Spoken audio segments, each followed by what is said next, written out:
Imagine this. The governor of Nevada just held an emergency press conference at midnight, sweat pouring down his face as he stared into the cameras and whispered that the Las Vegas housing market has officially frozen solid overnight. Median prices locked at $480,000 for a box in the blazing desert, while every single listing sits untouched for 55 brutal days. And if that doesn't send chills down your spine in a city built on neon dreams and endless cash flow, then buckle up. Because what I'm about to unpack is the raw, unfiltered truth that could turn Sin City into a ghost town faster than you can say all in. So hit that subscribe button right now, smash the bell so you never miss an update on markets crashing or booming. Drop a comment below with the wildest real estate story you've heard this year, and let's dive straight into the chaos that's already cracking the foundation of Vegas. Picture endless rows of cookie-cutter stucco palaces baking under a merciless sun, red for sale signs sprouting like tombstones across cul-de-sacs where tumbleweeds now roam freer than buyers. Because the average family here scrapes by on $65,000 a year. Yet somehow, the math demands they cough up 7 times that income just to plant roots in sand that's literally running out of water. And that's not drama, that's arithmetic screaming for a correction nobody wants to admit is already underway. Homes that once vanished in frenzied bidding wars now gather dust for nearly 2 months, 16 days longer than last year's fever pitch, flipping the entire game from desperate sellers begging for mercy to panicked owners slashing asking prices on 23% of every active listing, almost 1 in 4 admitting they flew too close to the sun or simply need an exit before the parachute fails.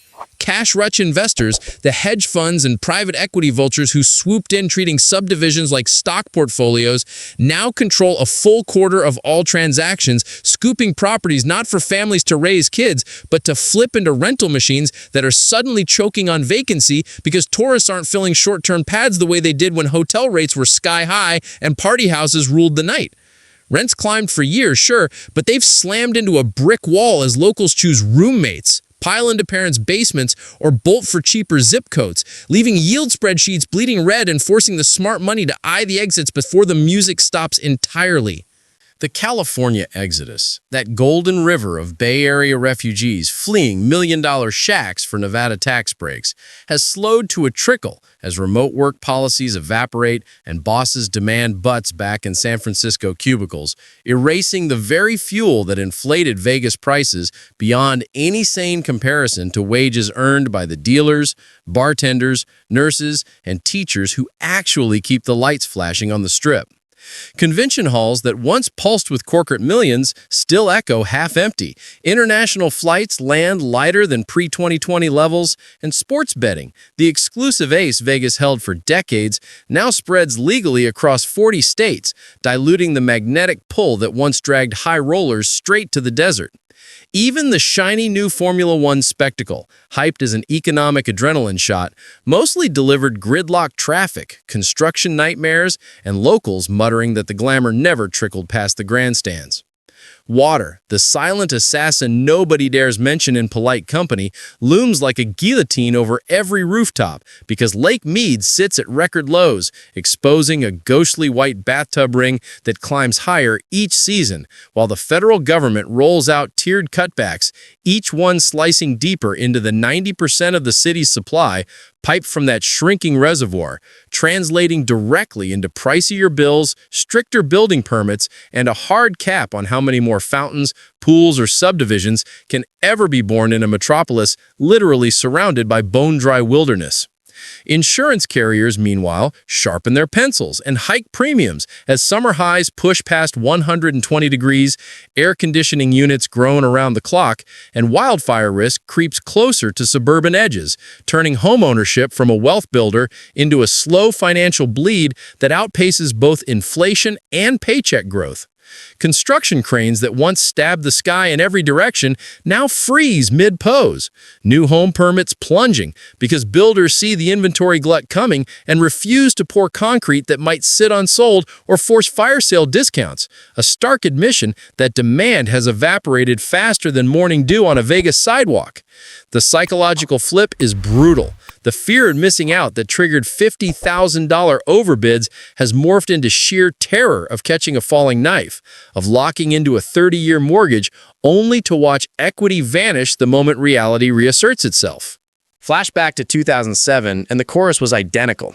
Population exploding, California cash endless, entertainment recession-proof, until the financial crisis bulldozed prices by 60% in places, leaving entire neighborhoods of vacant McMansions with brown lawns and foreclosure signs flapping in the hot wind, a historical scar that today's numbers are beginning to rhyme with in eerie detail.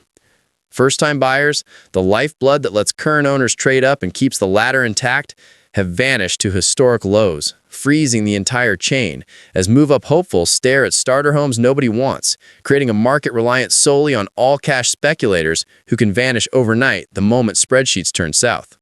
Luxury listings, those million-dollar palaces with infinity pools gazing at the strip, now languish longest and endure the deepest cuts because even the ultra-wealthy refuse to overpay when storm clouds gather.